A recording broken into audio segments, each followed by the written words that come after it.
हवा में कागज़ के घर नहीं बनते, रोने से बिगड़े मुकद्दर नहीं बनते, जीतने का हौसला रख क्योंकि एक हार से कोई फ़कीर और एक जीत से कोई सिकंदर नहीं बनते। नमस्कार दोस्तों, हैप्पी स्टडी जोन में आपका स्वागत है। आज हम डिस्कस करने वाले हैं झारखंड के भूगर्भिक संरचना के बारे में, जिसमें हम डिस्कस करने वाले हैं आर्कियन क्रम की चट्टानें, धारवाड़ क्रम की चट्टानें, कोडप्पा क्रम की चट्टानें, विंध्यन क्रम की चट्टानें, गोंडवाना क्रम की चट्टानें और दक्कन ट्रैप के बारे में। उससे पहले आपसे एक छोटा सा रिक्वेस्ट होगा कि अगर आप चैनल पर नए हैं तो प्लीज़ चैनल को सब्सक्राइब करके और बेल आइकन को प्रेस करें ताकि आपको न्यू वीडियोस का नोटिफिकेशन समय पे मिलता रहे। तो चलिए आज का क्लास हम शुरुआत करते हैं। तो सबसे पहले हम देखते हैं आर्कियन ग्रेनाइट नीस एवं धारवाड़ चट्टानें। इसके बारे में अगर हम बात करें तो इसे पैतृक चट्टान भी कहा जाता है और आर्थिक दृष्टि से ये सर्वाधिक महत्वपूर्ण है क्योंकि प्रचुर मात्रा में इसमें खनिज पाए जाते हैं। पहली बात तो ये हो गई। उसके बाद झारखंड के लगभग 90% क्षेत्र में ये मौजूद है, ये ज़्यादा इंपॉर्टेंट है। उसके बाद है ग्रेनाइट चट्टानें कहीं कहीं नीस में बदल गई हैं। ऐसी चट्टानें आर्कियन काल से ही मौजूद हैं, ठीक है। उसके बाद अगर हम बात करते हैं कहाँ पाया जाता है तो पूर्वी और पश्चिमी सिंहभूम में, सरायकेला में, सिमडेगा में और दक्षिण पूर्वी भाग में। उसके बाद डिस्कस करते हैं विंध्यन श्रेणी की चट्टानें। इसमें बलुआ पत्थर व चूना पाया जाता है जैसे कार्टजाइट, डोलोमाइट। ऐसी चट्टानें सोन के दक्षिण में और गढ़वा जिले के उत्तरी भाग में मौजूद है। उसके बाद बात करते हैं गोंडवाना श्रेणी की चट्टानें।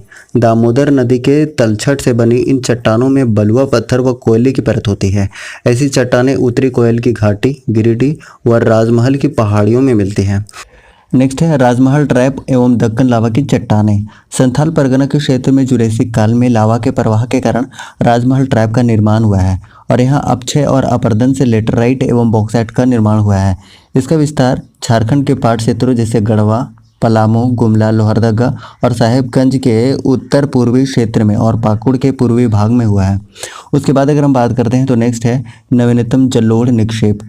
नवीनतम जलोढ़ निक्षेप नदी घाटी क्षेत्रों में पाई जाती है और झारखंड के सीमित क्षेत्रों जैसे राजमहल के पूर्वी भाग, सोन घाटी, स्वर्ण रेखा के निचली घाटी आदि क्षेत्र में पाए जाते हैं।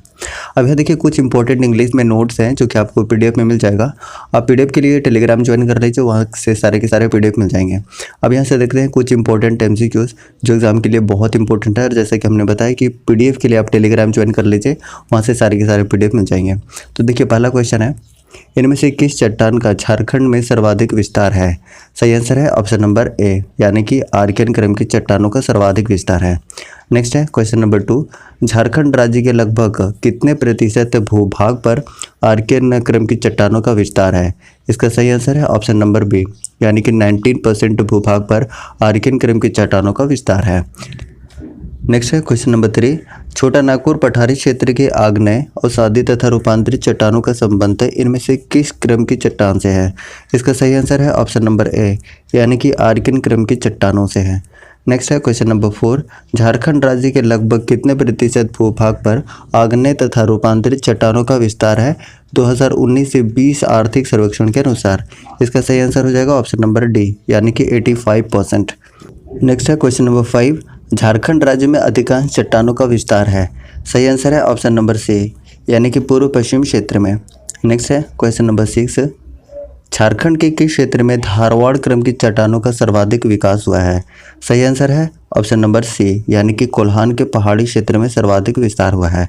नेक्स्ट है क्वेश्चन नंबर 7, निम्न में से किस क्रम की चट्टानों को लौह अयस्क की श्रृंखला भी कहा जाता है? सही आंसर है ऑप्शन नंबर ए, यानी कि धारवाड़ क्रम की चट्टानों को लौह अयस्क की श्रृंखला भी कहा जाता है। नेक्स्ट है क्वेश्चन नंबर 8, झारखंड राज्य के इनमें से किस क्षेत्र में धारवाड़ क्रम की चट्टानों का विस्तार पाया जाता है? पहला ऑप्शन है पूर्वी सिंहभूम क्षेत्र में बिल्कुल पाया जाता है, पश्चिमी सिंहभूम में ये भी पाया जाता है, सरायकेला खरसावां में यहाँ भी पाया जाता है, यानी कि ऑप्शन नंबर डी हो जाएगा उपरोक्त सभी। नेक्स्ट है क्वेश्चन नंबर 9, झारखंड के किस क्षेत्र में विंध्यन क्रम की चट्टानें पाई जाती हैं? सही आंसर है ऑप्शन नंबर सी, यानी कि गढ़वा जिले में। नेक्स्ट है क्वेश्चन नंबर 10, झारखंड राज्य के इनमें से किस क्षेत्र में विंध्यन क्रम की चट्टानों का विस्तार पाया जाता है? सही आंसर है ऑप्शन नंबर सी, यानी कि उत्तर पश्चिम क्षेत्र में। नेक्स्ट है क्वेश्चन नंबर 11, झारखंड में विकसित राजमहल ट्रैप का विस्तार मूलतः है? सही आंसर है ऑप्शन नंबर ए, यानी कि उत्तर पूर्वी भाग में। नेक्स्ट है क्वेश्चन नंबर 12, राजमहल ट्रैप का निर्माण हुआ है? सही आंसर है ऑप्शन नंबर सी, यानी कि ज्वालामुखी प्रक्रिया से। नेक्स्ट है क्वेश्चन नंबर 13, राजमहल ट्रैप का निर्माण इनमें से किस काल में हुआ है? सही आंसर है ऑप्शन नंबर बी, यानी कि जुरेसिक काल में हुआ है। नेक्स्ट है क्वेश्चन नंबर 14, झारखंड के राजमहल ट्राइब में निम्न में से किस प्रकार के चट्टान प्रमुखता से पाए जाते हैं? सही आंसर है ऑप्शन नंबर बी, यानी कि बॉक्साइट प्रमुखता से पाए जाते हैं। नेक्स्ट है क्वेश्चन नंबर 15, झारखंड राज्य के कई मैदानी भागों में जलोढ़ निक्षेपों के निक्षेपण के परिणाम स्वरूप कई स्थानों पर ग्रेनाइट के उच्च भूभाग का निर्माण हो गया है, जिसे कहा जाता है। सही आंसर है ऑप्शन नंबर बी, यानी कि मोडेन 9 कहा जाता है। नेक्स्ट है, झारखंड राज्य के इनमें से किस क्षेत्र में जलोढ़ और निक्षेप पाए जाते हैं? आपके पास ऑप्शन ए है राजमहल के पूर्वी क्षेत्र में, ऑप्शन बी है सोन नदी घाटी क्षेत्र में, या स्वर्ण रेखा नदी के निचली घाटी क्षेत्र में, या उपरोक्त सभी क्षेत्र में। आपको कमेंट बॉक्स में इसका आंसर देना है, ठीक है। इस तरीके से टोटल 15 क्वेश्चन हमने कंप्लीट कर लिया है। आगे बढ़ने से पहले आपसे एक छोटा सा रिक्वेस्ट होगा कि अगर आप चैनल पर नए हैं तो प्लीज़ चैनल को सब्सक्राइब करके और बेल आइकन को प्रेस करें ताकि आपको न्यू वीडियोस का नोटिफिकेशन मिलता है। तो चलिए सबसे पहले हम शुरुआत करते हैं 1857 का विद्रोह झारखंड में। तो देखिए झारखंड में इसकी शुरुआत हो गई थी 12 जून 1857 को रोहिणी देवघर से, और ये रोहिणी गांव अजय नदी के तट पर बसा हुआ है और रोहिणी 32वीं इन्फेंट्री रेजिमेंट का मुख्यालय था। रोहिणी ग्राम स्थित देशी स्थल सेना के 32वें रेजिमेंट मैकडोनाल्ड के कमान में था। विद्रोही सैनिकों द्वारा रोहिणी ग्राम में नॉर्मन लेस्ली लेफ्टिनेंट की हत्या कर दी गई थी। अब उसके बाद अगर हम बात करते हैं 1857 की क्रांति की भारत में, तो भारत में इसका तत्कालीकरण बहुत इंपॉर्टेंट था। तात्कालिकरण क्या था? उस समय एक गन यूज होता था ब्राउन बेस, और इस ब्राउन बेस की जगह पे इनफील्ड राइफल का प्रयोग शुरू हो गया।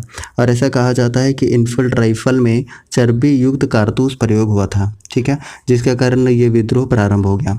उसके बाद अगर हम बात करते हैं तो मंगल पांडे ने बाघ और ह्यूसन को गोली मारकर हत्या कर दी थी 29 मार्च 1857 को। उसके बाद मंगल पांडे को 8 अप्रैल 1857 को फांसी दे दी गई बैरकपुर में, ठीक है। उसके बाद ये 10 मई 1857 को मेरठ यूपी से इस विद्रोह की शुरुआत हो गई, और झारखंड में इसकी शुरुआत हुई 12 जून 1857 को देवघर के रोहिणी गांव से। उसके बाद अगर हम आगे बात करते हैं तो 1857 का विद्रोह प्रारंभ हुआ था रामगढ़ और हजारीबाग में 30 जुलाई को, ठीक है। और हजारीबाग में विद्रोहियों के नेता थे सुरेंद्र शाही।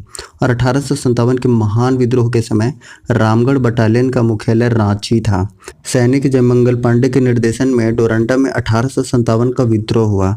1857 के विद्रोह के दौरान मेजर इंग्लिश तथा जयमंगल पांडे और नादिर अली खां के बीच चतरा में ऐतिहासिक युद्ध हुआ था 2 अक्टूबर 1857 को। और चतरा युद्ध में ब्रिटिश सेनापति का नाम था मेजर इंग्लिश, ये भी याद रखिएगा। उसके बाद अगर हम आगे बढ़ते हैं तो आगे बात करते हैं 4 अक्टूबर 1857 को चतरा में पंसीहारी तालाब के निकट 1857 के विद्रोह के नायक जयमंगल पांडे और नादिर अली खां को फांसी दे दी गई थी। और जयमंगल पांडे और नादिर अली खां को आम के वृक्ष पर लटकाकर फांसी दी गई थी। झारखंड में 1857 के विद्रोह का मुख्य प्रेरक ठाकुर विश्वनाथ सहदेव था। और 1857 के विद्रोह के समय ठाकुर विश्वनाथ सहदेव और गणपत राय मुक्ति वाहिनी सेना में उल्लेखनीय भूमिका निभाई थी। और मुक्ति वाहिनी सेना के संस्थापक थे ठाकुर विश्वनाथ सहदेव, ये कई बार पूछा जाता है। नेक्स्ट है, मुक्ति वाहिनी सेना बाबू कुंवर सिंह के संपर्क में थी और मुक्ति वाहिनी सेना का सेनापति पांडे गणपत राय को नियुक्त किया गया था, ये इंपॉर्टेंट है। उसके बाद देखिए चतरा युद्ध 2 अक्टूबर 1857 के 2 भाग हुए। विद्रोही नेता ठाकुर विश्वनाथ सहदेव और पांडे गणपत राय थे, जिन्होंने लोहरदगा के जंगलों में छिपकर अंग्रेजों के खिलाफ छापामार युद्ध किया और पलामू के विद्रोहियों को प्रोत्साहित किया। अंग्रेज मेजर नेशन लोहरदगा के ककरंग घाट के जंगल से ठाकुर विश्वनाथ सहदेव तथा पांडे गणपत राय को गिरफ्तार करने में 30 मार्च 1858 को सफल हो गया था। नेक्स्ट है, ठाकुर विश्वनाथ सहदेव और पांडे गणपत राय को विश्वनाथ दुबे एवं महेश नारायण शाही ने गुप्त सूचना देकर गिरफ्तार करवाया था। और उसके बाद ठाकुर विश्वनाथ सहदेव और पांडे गणपत राय को अप्रैल 1858 में रांची जिला स्कूल के द्वार पर फांसी दे दी गई थी, ठीक है। उसके बाद देखिए पलामू में 1857 के विद्रोह का नेतृत्व नीलांबर पीताम्बर ने किया था। और 1857 के विद्रोह में नीलांबर पीताम्बर का साथ चेरो जनजातियों ने दिया था, ये इंपॉर्टेंट है। उसके बाद देखिए शाहाबाद के बाबू अमर सिंह क्रांतिकारी का पदार्पण खरौंधी पलामू में हुआ था। नेक्स्ट है, सिबू में 1857 के विद्रोह का नेतृत्व अर्जुन सिंह ने किया। और 1857 के विद्रोह के समय पोरहाट के राजा अर्जुन सिंह पर इनाम था। 1857 के विद्रोह के समय अंग्रेजी फौजी को रोकने के लिए चुट्टू पालू घाटी का मार्ग शेख भिखारी ने अवरुद्ध किया और 1857 के विद्रोह के दौरान डोरंडा के सैनिकों को चुट्टू पालू घाटी और मांझी के युद्ध में शेख भिखारी ने काफ़ी मदद की थी। और 1857 के विद्रोह में अपना सर्वस्व निछावर कर देने वाले डकैत उमराव सिंह और शेख भिखारी को 6 जनवरी 1858 को गिरफ्तार कर लिया गया था। अगर हम नेक्स्ट बात करते हैं तो नेक्स्ट है डकैत उमराव सिंह और शेख भिखारी को 8 जनवरी 1858 को फांसी दी गई थी। ये डेट बहुत इंपॉर्टेंट है। कहाँ पर फांसी दी गई थी? तो दोनों को फांसी दी गई थी चुट्टू पालू घाटी में फांसी दी गई थी। और रांची के ठाकुर विश्वनाथ सहदेव, डकैत उमराव सिंह, पांडे गणपत राय, शेख भिखारी, हजारीबाग के जगतपाल सिंह, रामगढ़ बटालियन के जमादार माधव सिंह, डोरंडा बटालियन जयमंगल पांडे और नादिर अली खां का संबंध 1857 के विद्रोह से है और ये कई बार पूछा जाता है नाम। नेक्स्ट है संथाल परगना 1857 के स्वतंत्रता संघर्ष से लगभग अछूता रहा। 1857 के विद्रोह के समय छोटा नागपुर का कमिश्नर डॉल्टन था, ये इंपॉर्टेंट है। उसके बाद देखिए 1857 के विद्रोह के समय हजारीबाग और चतरा का उपायुक्त सिम्पसन था। 1857 के समय धनबाद का उपायुक्त ओकस था।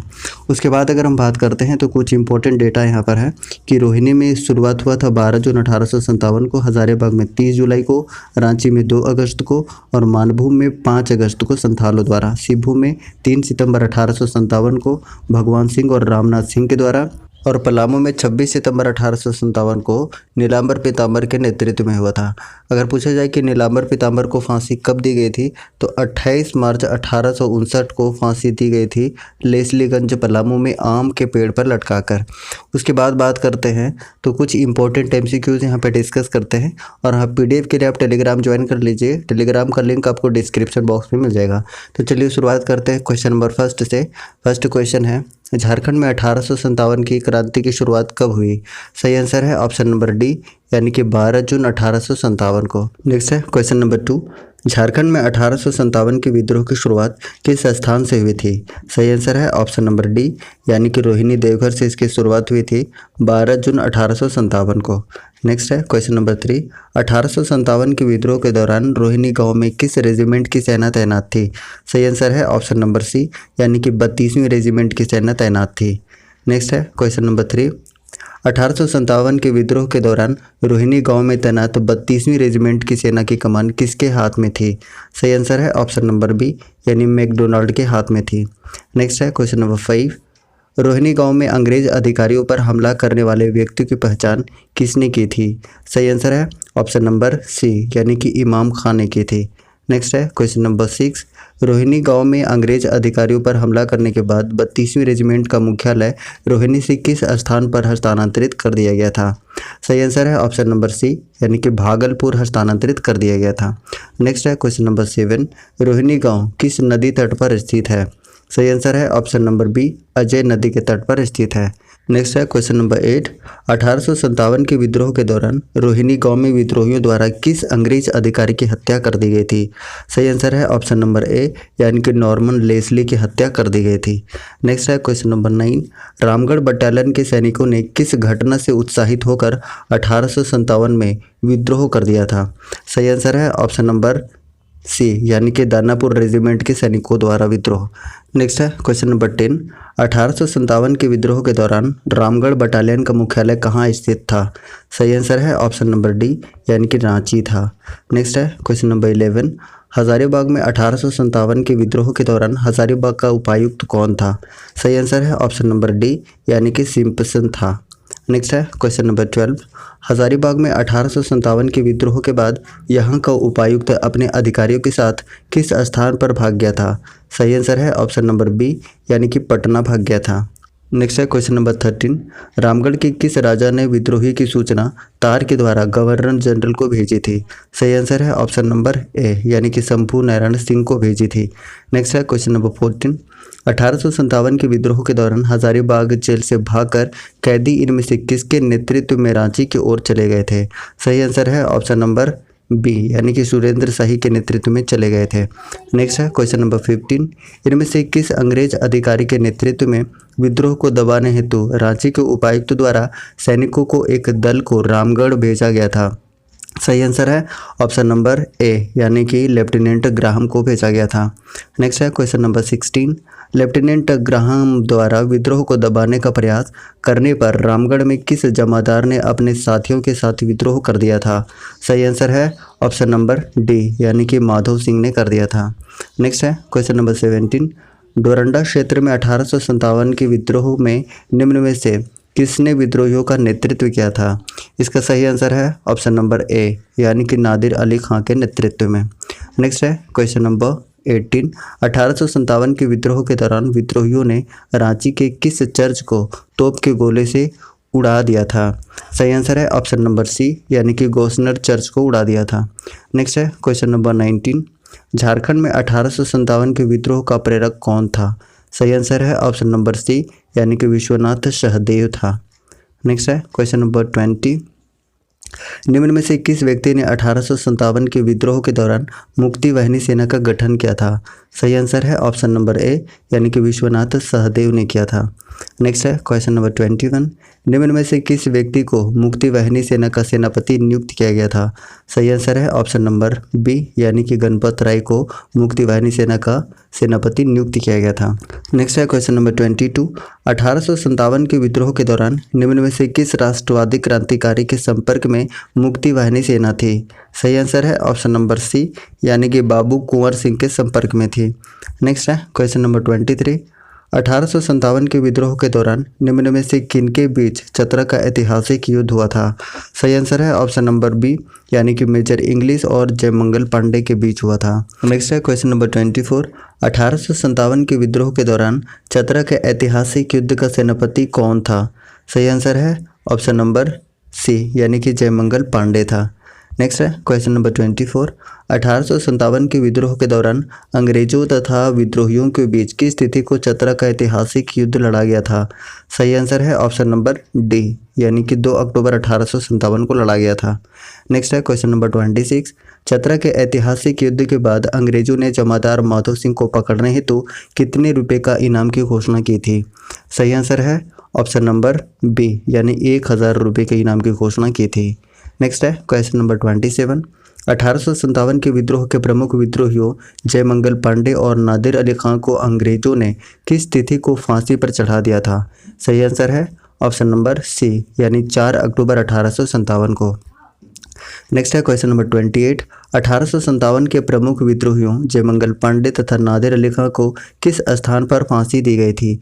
सही आंसर है ऑप्शन नंबर ए, यानी कि पंसीहारी तालाब चतरा के निकट। नेक्स्ट है क्वेश्चन नंबर 29। 1857 के प्रमुख विद्रोहियों जयमंगल पांडे तथा नादिर अली खां को किसके आदेश पर फांसी दी गई थी? सही आंसर है ऑप्शन नंबर ए, यानी कमिश्नर सिम्पसन के आदेश पर फांसी दी गई थी। नेक्स्ट है क्वेश्चन नंबर 30।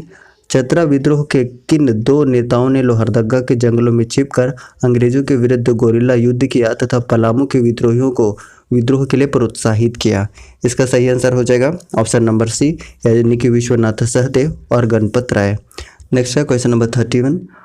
ठाकुर विश्वनाथ सहदेव तथा गणपत राय को किसकी गुप्त सूचना के आधार पर अंग्रेजों द्वारा गिरफ्तार किया गया था? सही आंसर है ऑप्शन नंबर बी, यानी कि विश्वनाथ दुबे तथा महेश नारायण शाही। नेक्स्ट है क्वेश्चन नंबर 32। अंग्रेजों ने किस स्थान पर ठाकुर विश्वनाथ सहदेव तथा गणपत राय को फांसी दी थी? सही आंसर है ऑप्शन नंबर सी, यानी कि रांची जिला स्कूल के द्वार पर। नेक्स्ट है क्वेश्चन नंबर 33। 1857 के प्रमुख विद्रोही विश्वनाथ सहदेव को किस तिथि को फांसी दी गई थी? सही आंसर है ऑप्शन नंबर बी, यानी कि 16 अप्रैल 1858 को फांसी दी गई थी। नेक्स्ट है क्वेश्चन नंबर 34। 1857 के प्रमुख विद्रोही गणपत राय को किस तिथि को फांसी दी गई थी? सही आंसर है ऑप्शन नंबर सी, यानी 21 अप्रैल 1858 को फांसी दी गई थी। नेक्स्ट है किस अंग्रेज अधिकारी के आदेश पर ठाकुर विश्वनाथ सहदेव तथा गणपत राय को फांसी दी गई थी? सही आंसर है ऑप्शन नंबर बी, यानी कैप्टन डॉल्टन के आदेश पर फांसी दी गई थी। नेक्स्ट है क्वेश्चन नंबर 36। अंग्रेजों द्वारा ठाकुर विश्वनाथ सहदेव तथा गणपत राय को किस पेड़ पर फांसी दी गई थी? सही आंसर है ऑप्शन नंबर सी, कदम के पेड़ पर फांसी दी गई थी। नेक्स्ट है क्वेश्चन नंबर 37। 1857 के विद्रोह के दौरान अंग्रेजी सेना को आगे बढ़ने से रोकने हेतु चुट्टू पालू घाटी में किसने मार्ग अवरुद्ध किया था? सही आंसर है ऑप्शन नंबर बी, यानी कि शेख भिखारी ने मार्ग अवरुद्ध किया था। नेक्स्ट है क्वेश्चन नंबर 38। 1857 की क्रांति के प्रमुख नेता डकैत उमराव सिंह और शेख भिखारी को किस तिथि को अंग्रेजों द्वारा फांसी दी गई थी? सही आंसर है ऑप्शन नंबर सी, यानी कि 8 जनवरी 1858 को फांसी दी गई थी। नेक्स्ट है 1857 की क्रांति के प्रमुख नेता डकैत उमराव सिंह और शेख भिखारी सिंह को फांसी किस स्थान पर अंग्रेजों द्वारा दी गई थी? सही आंसर है ऑप्शन नंबर सी, यानी कि चूटू पालू घाटी रामगढ़ में इनको फांसी दी गई थी। नेक्स्ट है जिस स्थान पर डकैत उमराव सिंह एवं शेख भिखारी को फांसी दी गई थी उस स्थान को किस नाम से जाना जाता है? सही आंसर है ऑप्शन नंबर बी, यानी कि डुंगरी फांसी के नाम से जाना जाता है। नेक्स्ट है 1857 के विद्रोह के दौरान छोटा नागपुर क्षेत्र का उपायुक्त कौन था? सही आंसर है ऑप्शन नंबर बी, यानी कि डॉल्टन था। नेक्स्ट है क्वेश्चन नंबर 42। 1857 के विद्रोह के दौरान सैनिकों द्वारा पुरुलिया में विद्रोह करने पर वहां का उपायुक्त GN ओकस भागकर कहां चला गया था? सही आंसर है ऑप्शन नंबर डी, यानी कि रानीगढ़ चला गया था। नेक्स्ट है क्वेश्चन नंबर 43। मानभूम क्षेत्र में विद्रोह को नियंत्रित करने हेतु उपायुक्त ने पंचायत के किस राजा से सहयोग की अपेक्षा की थी? सही आंसर है ऑप्शन नंबर बी, यानी कि राजा नीलमणि सिंह। नेक्स्ट है क्वेश्चन नंबर 44। 1857 के विद्रोह के दौरान मानभूम क्षेत्र में किस जनजाति के लोगों ने जमकर उत्पात मचाया था? सही आंसर है ऑप्शन नंबर सी, यानी कि संथाल जनजाति ने जमकर उत्पात मचाया था। नेक्स्ट है मानभूम क्षेत्र में संथालों को नियंत्रित करने हेतु किस अंग्रेज अधिकारी के नेतृत्व में सैनिकों को भेजा गया था? सही आंसर है ऑप्शन नंबर बी, यानी कि कैप्टन मोंटगोमरी को भेजा गया था। नेक्स्ट है इनमें से किस घटना के बाद मानभूम क्षेत्र में विद्रोह समाप्त हो गया था? सही आंसर है ऑप्शन नंबर बी, यानी कि राजा नीलमणि सिंह की गिरफ्तारी के बाद। नेक्स्ट है क्वेश्चन नंबर 27। सिंहभूम में 1857 के विद्रोह को किसने नेतृत्व प्रदान किया था? सही आंसर है ऑप्शन नंबर डी, यानी कि अर्जुन सिंह ने नेतृत्व प्रदान किया था सिंहभूम क्षेत्र में। नेक्स्ट है क्वेश्चन नंबर 48। 1857 के विद्रोह के दौरान चाईबासा के सैनिकों ने इनमें से किसके नेतृत्व में सरकारी खजाने को लूट लिया तथा जेल में कैदियों को भगा दिया था? सही आंसर है ऑप्शन नंबर बी, यानी कि रामनाथ सिंह व भगवान सिंह। नेक्स्ट है क्वेश्चन नंबर 49। 1857 के विद्रोह के दौरान सरायकेला का राजा कौन था जिसने अंग्रेजों को समर्थन प्रदान किया? इसका सही आंसर हो जाएगा ऑप्शन नंबर डी, यानी चक्रधर सिंह। नेक्स्ट है क्वेश्चन नंबर 50। सिंहभूम क्षेत्र में 1857 के विद्रोह प्रारंभ होने के पूर्व ही सिंहभूम का कमिश्नर यहां से कोलकाता भाग गया था, उस कमिश्नर का क्या नाम था? सही आंसर है ऑप्शन नंबर ए, यानी कि शिशमोर नाम था। नेक्स्ट है 1857 के विद्रोह के दौरान खरसावां का राजा कौन था? सही आंसर है ऑप्शन नंबर ए, यानी कि हरि सिंह था। नेक्स्ट है क्वेश्चन नंबर 52। अर्जुन सिंह ने 1857 के विद्रोह के दौरान अपने दीवान की सहायता से विद्रोहियों की कौन सी नदी पार करने में मदद की थी? इसका सही आंसर है ऑप्शन नंबर सी, यानी कि संजय नदी। नेक्स्ट है क्वेश्चन नंबर 53। 1857 के विद्रोह के दौरान अर्जुन सिंह ने किस देवी देवता को साक्षी मानकर विद्रोहियों को विश्वासघात नहीं करने की कसम खाई थी? सही आंसर है ऑप्शन नंबर बी, यानी कि पौरी देवी। नेक्स्ट है 1857 के विद्रोह के दौरान सिंहभूम के किस जिलाधीश ने अर्जुन सिंह को चाईबासा आकर आत्मसमर्पण करने का संदेश भेजा जिसे अर्जुन सिंह ने अस्वीकृत कर दिया था? सही आंसर है ऑप्शन नंबर बी, यानी कि RC बर्ज। नेक्स्ट है क्वेश्चन नंबर 55। 1857 के विद्रोह के दौरान अर्जुन सिंह द्वारा आत्मसमर्पण करने से मना करने पर सिंहभूम के जिलाधीश RC बर्ज ने अर्जुन सिंह पर कितने रुपए के इनाम की घोषणा की थी? सही आंसर है ऑप्शन नंबर ए, यानी कि 1000 रुपये की इनाम की घोषणा की थी। नेक्स्ट है क्वेश्चन नंबर 56। इनमें से किस अंग्रेज अधिकारी ने 1857 के विद्रोह के दौरान अर्जुन सिंह के दीवान जग्गू को गिरफ्तार करके फांसी पर लटका दिया था? इसका सही आंसर है ऑप्शन नंबर सी, यानी कैप्टन हेल। नेक्स्ट है क्वेश्चन नंबर 57। इनमें से किस अंग्रेज अधिकारी ने 1857 के विद्रोह के दौरान पोरहाट पर कब्जा करके अर्जुन सिंह के महल को जला दिया था? सही आंसर है ऑप्शन नंबर ए, यानी कि RC बर्ज। नेक्स्ट है 1857 के विद्रोह के दौरान इनमें से किस अंग्रेज अधिकारी ने विद्रोह को दबाने हेतु शेखावटी बटालियन को रानीगंज से चाईबासा भेजा था? सही आंसर है ऑप्शन नंबर ए, यानी कर्नल फास्टर को। नेक्स्ट है 1857 में सिंहभूम के विद्रोही राजा अर्जुन सिंह ने इनमें से किसकी सलाह पर आत्मसमर्पण कर दिया था? सही आंसर है ऑप्शन नंबर बी, यानी कि मयूरभंज के राजा की सलाह पर आत्मसमर्पण कर दिया था। नेक्स्ट है 1857 के विद्रोह के दौरान सिंहभूम के प्रमुख विद्रोही अर्जुन सिंह ने इनमें से किसके समक्ष आत्मसमर्पण कर दिया था? सही आंसर है ऑप्शन नंबर ए, यानी कि डाल्टन के समक्ष आत्मसमर्पण कर दिया था। नेक्स्ट है पलामू में 1857 के प्रमुख नेता नीलांबर पीताम्बर को किस तिथि को फांसी दी गई थी? इसका सही आंसर आपको कमेंट बॉक्स में बताना है। सारे के सारे क्वेश्चन प्रीवियस ईयर के रखे गए हैं, तो काफ़ी इंटरेस्टिंग सेशन रहने वाला है। तो चलिए आज का सेशन स्टार्ट करते हैं क्वेश्चन नंबर फर्स्ट के साथ में। पहला क्वेश्चन है कि लिनक्स एक है, क्या है याद रखना है, एक ऑपरेटिंग सिस्टम का नाम है। और अगर हम ऑपरेटिंग सिस्टम की बात करते हैं तो ये सिस्टम सॉफ्टवेयर का पार्ट है, सिस्टम सॉफ्टवेयर का पार्ट है। और अगर हम बात करते हैं सॉफ्टवेयर की, तो हमने बताया था कि सॉफ्टवेयर के 3 पार्ट है जिसको आपको याद रखना है। सबसे पहले सिस्टम सॉफ्टवेयर, और सिस्टम सॉफ्टवेयर के अंतर्गत ही आता है ऑपरेटिंग सिस्टम, और जो लिनक्स है एक क्या है, ऑपरेटिंग सिस्टम का नाम है। उसके बाद दूसरे नंबर पर याद रखिएगा एप्लीकेशन सॉफ्टवेयर, जो क्या होता है, जैसे MS वर्ड है, MS एक्सेल है, ये सारे के सारे एप्लीकेशन सॉफ्टवेयर हैं। उसके बाद यूटिलिटी सॉफ्टवेयर भी हमने बताया था, जैसे एंटी वायरस है, प्रोग्राम है, बैकअप है, ये सारे के सारे यूटिलिटी सॉफ्टवेयर के अंतर्गत आते हैं। ठीक है, तो इस प्रश्न का उत्तर क्या है? इस प्रश्न का उत्तर है ऑप्शन नंबर ए, यानी कि एक ऑपरेटिंग सिस्टम का नाम क्या है, लिनक्स है।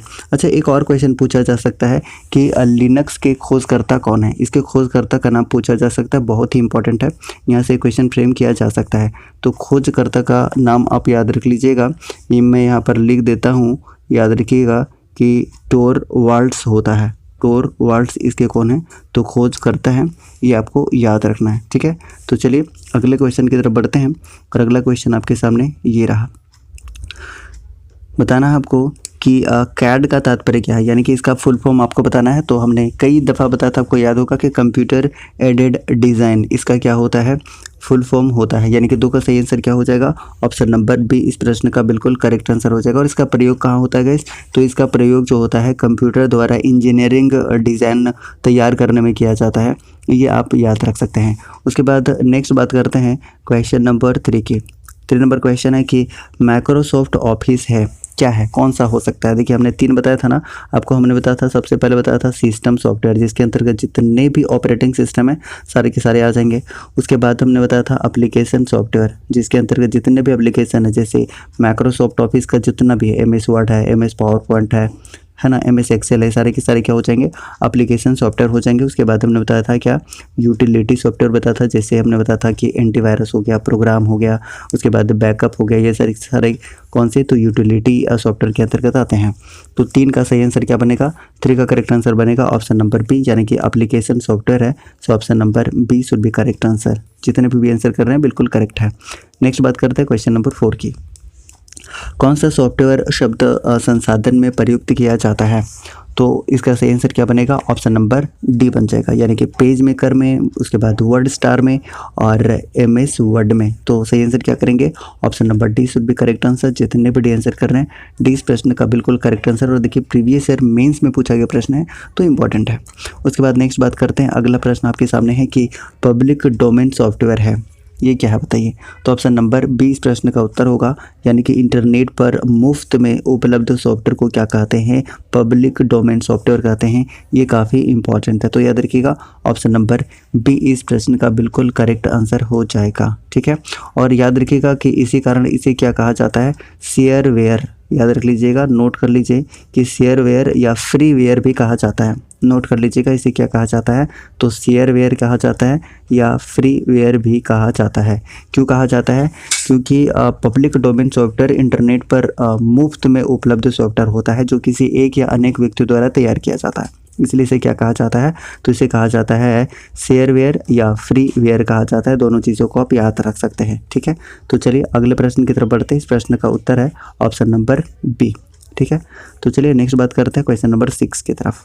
6 नंबर क्वेश्चन है कि कंप्यूटर आंकड़ों में अशुद्धि को क्या कहा जाता है, यानी कि एरर को क्या कहा जाता है। तो एरर को क्या कहा जाता है, बग कहा जाता है। याद रखिएगा ऑप्शन नंबर क्या बनेगा, ऑप्शन नंबर सी इस प्रश्न का उत्तर है। जितने भी सी आंसर कर रहे हैं सी शुड बी करेक्ट आंसर। और इसे सुधारने की प्रक्रिया को क्या कहते हैं, तो डीबगिंग कहते हैं। ये भी आप याद रख सकते हैं, पूछा जा सकता है कि इसके सुधारने की प्रक्रिया को क्या कहते हैं, तो डीबगिंग कहा जाता है। ये भी इम्पॉर्टेंट है। तो इस प्रश्न का उत्तर है ऑप्शन नंबर सी, यानी कि कंप्यूटर आंकड़ों में अशुद्धि को क्या कहा जाता है, तो बग कहा जाता है। नेक्स्ट बात करते हैं क्वेश्चन नंबर 7, असेंबलर का क्या कार्य है। तो आपको बताना है इसका सही आंसर। तो याद रखिएगा ऑप्शन नंबर सी इस प्रश्न का बिल्कुल करेक्ट आंसर होगा, यानी कि असेंबली भाषा को यंत्र भाषा में क्या करना, परिवर्तित करना, इसका कार्य होता है। यानी ऑप्शन नंबर सी इस प्रश्न का बिल्कुल करेक्ट आंसर हो जाएगा। Option number B should be correct answer. Option number C इस प्रश्न का सही उत्तर है। नेक्स्ट बात करते हैं क्वेश्चन नंबर 8 की, और 8 नंबर क्वेश्चन है आपके सामने कि एक कंप्यूटर प्रोग्राम जिससे कंप्यूटर का प्रयोग करना आसान हो जाता है उसे क्या कहते हैं। तो आपको याद रखना है इसका सही आंसर क्या होगा, यूटिलिटी सॉफ्टवेयर हो जाएगा। जैसा कि हमने बताया था यूटिलिटी सॉफ्टवेयर बिल्कुल करेक्ट आंसर हो जाएगा। ठीक है, चलिए नेक्स्ट बात करते हैं क्वेश्चन नंबर 9 की, और 9 नंबर क्वेश्चन है कि सॉफ्टवेयर बग को ठीक करने के लिए प्रयुक्त प्रोग्राम क्या कहलाता है। तो क्या कहलाता है, याद रखिएगा पैच कहलाता है। यानी ऑप्शन नंबर क्या बनेगा, ऑप्शन नंबर ए इस प्रश्न का बिल्कुल करेक्ट आंसर हो जाएगा। नेक्स्ट बात करते हैं क्वेश्चन नंबर 10 की। 10 नंबर क्वेश्चन है कि बैकअप कहलाता है। तो बैकअप किसे कहते हैं, कल भी हमने बताया था। तो याद रखिएगा बैकअप किसे कहा जाता है, तो मूल स्रोत से अलग डाटा को कॉपी कर सुरक्षित करना क्या कहलाता है, तो बैकअप कहलाता है। यानी ऑप्शन नंबर बी इस प्रश्न का बिल्कुल करेक्ट आंसर हो जाएगा। नेक्स्ट बात करते हैं क्वेश्चन नंबर 11, और 11 नंबर क्वेश्चन है कि अनुदेशों का समूह जो कंप्यूटर को क्या करना है यह बतलाता है क्या कहलाता है। तो याद रखिएगा इसे कहा जाता है प्रोग्राम कहा जाता है।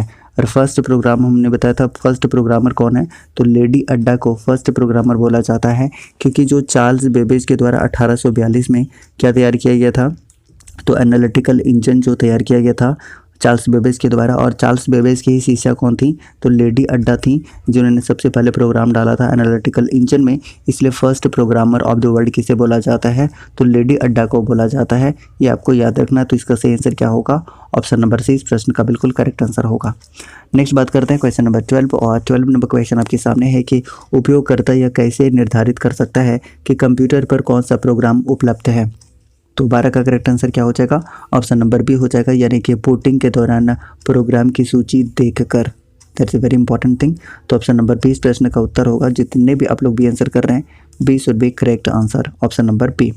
नेक्स्ट बात करते हैं क्वेश्चन नंबर 13 की। 13 नंबर क्वेश्चन है कि कंप्यूटर के सभी भाग ठीक कार्य कर रहे हैं तथा सिस्टम में लगे हुए हैं, यह सुनिश्चित किया जाता है। किसके द्वारा किया जाता है, तो याद रखना है ये बूटिंग के द्वारा किया जाता है। यानी ऑप्शन नंबर ए इस प्रश्न का बिल्कुल करेक्ट आंसर हो जाएगा। सो option number A should be correct answer. चलिए नेक्स्ट बात करते हैं क्वेश्चन नंबर 14 की। 14 नंबर क्वेश्चन है कि दो या अधिक प्रोग्राम के एक साथ प्रोसेसिंग की प्रक्रिया क्या कहलाती है। तो आपको याद रखना है इसका सही आंसर क्या होगा, मल्टी प्रोसेसिंग कहलाती है। आप ऐसे भी आंसर बता सकते हैं। तो ऑप्शन नंबर सी इस प्रश्न का बिल्कुल करेक्ट आंसर होगा। उसके बाद नेक्स्ट बात करते हैं क्वेश्चन नंबर 15। MS वर्ड उदाहरण है, किसका उदाहरण है, हमने बता दिया है। ये एप्लीकेशन सॉफ्टवेयर का एग्जाम्पल है, ये आपको याद रखना है। MS ऑफिस क्या है, तो याद रखिएगा MS ऑफिस के अंतर्गत ही आपका MS वर्ड आता है, MS पावर पॉइंट आता है, MS एक्सेल आता है, MS एक्सेस आता है, बहुत सारे आते हैं जिसके बारे में हम सेपरेट बात कर रहे होंगे जब हम MS ऑफिस पढ़ रहे होंगे। ठीक है, तो इस प्रश्न का उत्तर क्या होगा, ऑप्शन नंबर सी होगा। जितने भी एप्लीकेशन सॉफ्टवेयर आंसर कर रहे हैं बिल्कुल करेक्ट आंसर है। जैसा कि हमने बताया था कि सॉफ्टवेयर जो होता है सेट ऑफ प्रोग्राम होता है, जो क्या करता है कि सॉफ्टवेयर और जो सॉफ्टवेयर होता है ना, सॉफ्टवेयर और हार्डवेयर ये दोनों का कॉम्बिनेशन जिसको संचालित करने के लिए इस सॉफ्टवेयर का ज़रूरत पड़ता है, यानी कि एक सेट ऑफ प्रोग्राम होता है। इसके 3 पार्ट आपको हमेशा याद रखने थे। पहला तो आपको सिस्टम सॉफ्टवेयर जिसके अंतर्गत जितने भी OS आते हैं यानी कि ऑपरेटिंग सिस्टम आते हैं वो सारे आ जाएंगे। उसके बाद एप्लीकेशन सॉफ्टवेयर जिसमें MS ऑफिस के जितने भी सारे टूल्स हैं सारे के सारे आ जाएंगे। उसके बाद फिर आप बात कर सकते हैं तीसरा नंबर पे यूटिलिटी, जिसके बारे में हमने बात किया था कि एंटीवायरस है, प्रोग्राम है, बैकअप है, ये सारे के सारे यूटिलिटी सॉफ्टवेयर है जिसके बारे में हमने बात किया था। तो MS वर्ड क्या है, तो एप्लीकेशन सॉफ्टवेयर है। ऑप्शन नंबर सी इस प्रश्न का उत्तर होगा। नेक्स्ट बात करते हैं क्वेश्चन नंबर 16 की। इसका आंसर बता दीजिएगा कि ग्रुप वेयर होता है। ग्रुप वेयर क्या होता है, तो इस प्रश्न का उत्तर हो जाएगा सॉफ्टवेयर है, एक तरह का क्या है, ये सॉफ्टवेयर है। यानी ऑप्शन नंबर सी इस प्रश्न का बिल्कुल करेक्ट आंसर होगा। नेक्स्ट बात करते हैं क्वेश्चन नंबर 17 की भारत की सबसे बड़ी सॉफ्टवेयर कंपनी कौन सी है। तो इसका सही आंसर हो जाएगा, क्या हो जाएगा बताइए, इसका सही आंसर हो जाएगा टाटा कंसल्टेंसी सर्विसेज, यानी ऑप्शन नंबर 20 प्रश्न का बिल्कुल सही आंसर होगा। नेक्स्ट बात करते हैं क्वेश्चन नंबर 18 की कि GIF का आशय क्या है, यानी कि इसका फुल फॉर्म क्या होता है, ये आपको बताना है। तो इसका करेक्ट आंसर क्या हो जाएगा, ऑप्शन नंबर सी इसका बिल्कुल करेक्ट आंसर हो जाएगा, यानी कि ग्राफिकल इंटरचेंज फॉर्मेट। ठीक है, ग्राफिकल इंटरचेंज फॉर्मेट इसका फुल फॉर्म होता है और ये कई बार पूछा गया है, तो याद रखिएगा ऑप्शन नंबर सी इस प्रश्न का बिल्कुल करेक्ट आंसर है। नेक्स्ट बात करते हैं कि सी भाषा है क्या है, सी भाषा क्या है, तो याद रखना कि उच्च स्तरीय भाषा है, यानी कि हाई लेवल लैंग्वेज है। ऑप्शन नंबर क्या बनेगा, ऑप्शन नंबर बी इस प्रश्न का उत्तर बनेगा, जितने भी आंसर करना है। नेक्स्ट बात करते हैं क्वेश्चन नंबर 20 की, निम्नलिखित में से किस क्षेत्र में स्प्रेडशीट सॉफ्टवेयर अधिक उपयोग होता है, किस क्षेत्र में होता है, तो सांख्यिकी में होता है, ये आपको याद रखना। ऑप्शन नंबर सी इस प्रश्न का बिल्कुल करेक्ट आंसर बनेगा, जितने भी सी आंसर कर रहे हैं सी इज करेक्ट वन। नेक्स्ट बात करते हैं क्वेश्चन नंबर 21 की कि इसका प्रयोग स्क्रीन पर प्रदर्शित चित्रों यानी कि आइकन के द्वारा कंप्यूटर सिस्टम को कमांड भेजने के लिए किया जाता है। इसका आंसर क्या हो जाएगा, तो इसका आंसर हो जाएगा ग्राफिकल यूजर इंटरफेस, यानी ऑप्शन नंबर ए इस प्रश्न का सही उत्तर होगा। और ये इंपॉर्टेंट है, देखिए पूछा गया प्रश्न है। नेक्स्ट बात करते हैं क्वेश्चन नंबर 22 की कि कौन सा प्रोग्राम सभी स्टेटमेंट्स को एक सिंगल बैच में कन्वर्ट करता है और इंस्ट्रक्शन के रिजल्टिंग कलेक्शन को एक नई फाइल में रखता है। इसका सही आंसर क्या हो जाएगा, तो इसका सही आंसर बनेगा ऑप्शन नंबर ए, यानी कि उसे कहा जाता है कंपाइलर कहा जाता है, यानी ऑप्शन नंबर ए इस प्रश्न का बिल्कुल सही आंसर होगा। नेक्स्ट बढ़ते हैं अगले प्रश्न की तरफ, और अगला प्रश्न आपके सामने ये रहा कि कंप्यूटर सिस्टम का भाग जिसमें प्रोग्राम या अनुदेश शामिल होते हैं क्या कहलाता है। तो ये क्या कहलाता है, ऑप्शन नंबर बी ये सॉफ्टवेयर कहलाता है, ये आपको याद रखना है। तो सॉफ्टवेयर से रिलेटेड कैसे भी क्वेश्चन करके आपसे अराइज कर सकता है, तो ऑप्शन नंबर बी इस प्रश्न का उत्तर होगा और इम्पोर्टेंट प्रश्न है। नेक्स्ट बात करते हैं क्वेश्चन नंबर 24 की, जो अनुदेश आसानी से समझा जा सके उसे क्या कहते हैं, तो उसे क्या कहा जाता है। तो 24 का आंसर हो जाएगा यूज़र फ्रेंडली कहा जाता है, यानी option number A should be correct answer. जितने भी ए आंसर कर रहे हैं ए इस प्रश्न का बिल्कुल सही आंसर होगा। नेक्स्ट बात करते हैं कि वह सॉफ्टवेयर जो उस तरीकों को नियंत्रित करता है जिससे कंप्यूटर सिस्टम काम करता है और ऐसे साधन उपलब्ध कराता है जिसके द्वारा प्रयोगता कंप्यूटर के साथ इंटरैक्ट कर सकता है, क्या कहलाता है। तो 25 का सही आंसर क्या हो जाएगा, इसे कहा जाता है ऑपरेटिंग सिस्टम, यानी ऑप्शन नंबर बी इसका बिल्कुल करेक्ट आंसर होगा। जितने भी आंसर कर रहे हैं B should be the correct answer. Next बात करते हैं कि जब कंप्यूटर ऑन करते हैं तो बूट रूटीन यह टेस्ट करता है, क्या टेस्ट करता है। तो 26 का सही आंसर हो जाएगा ऑप्शन नंबर डी, यानी कि पावर ऑन सेल्फ टेस्ट हो जाएगा, यानी ऑप्शन नंबर डी इस प्रश्न का उत्तर होगा। नेक्स्ट बात करते हैं क्वेश्चन नंबर 27 की, इसका आंसर बता दीजिएगा कि दो या अधिक प्रोसेसर द्वारा दो या अधिक प्रोग्रामों का साथ साथ प्रोसेसिंग क्या कहलाता है। तो 27 का सही आंसर हो जाएगा, आप ऐसे भी बता सकते हैं इसका आंसर ऑप्शन नंबर डी हो जाएगा, यानी कि multi processing should be correct answer. Option number D इस प्रश्न का बिल्कुल सही आंसर है। उसके बाद नेक्स्ट बात करते हैं क्वेश्चन नंबर 28 की, किसी प्रोग्राम के मानव द्वारा पठनीय दर्शन को कहते हैं तो उसे क्या कहा जाता है। तो 28 का सही आंसर हो जाएगा ऑप्शन नंबर बी, यानी कि प्रोग्राम कोड कहा जाता है। सो ऑप्शन नंबर बी इस प्रश्न का बिल्कुल करेक्ट आंसर हो जाएगा प्रोग्राम कोड। नेक्स्ट बात करते हैं क्वेश्चन नंबर 29 की, प्रोग्राम के कंपाइलिंग से बनता है, क्या बनता है, इसका सही आंसर आपको बताना है। तो 29 का सही आंसर हो जाएगा ऑप्शन नंबर सी, यानी कि एग्जीक्यूटेबल प्रोग्राम। ऑप्शन नंबर क्या बनेगा, ऑप्शन नंबर सी इस प्रश्न का सही उत्तर होगा।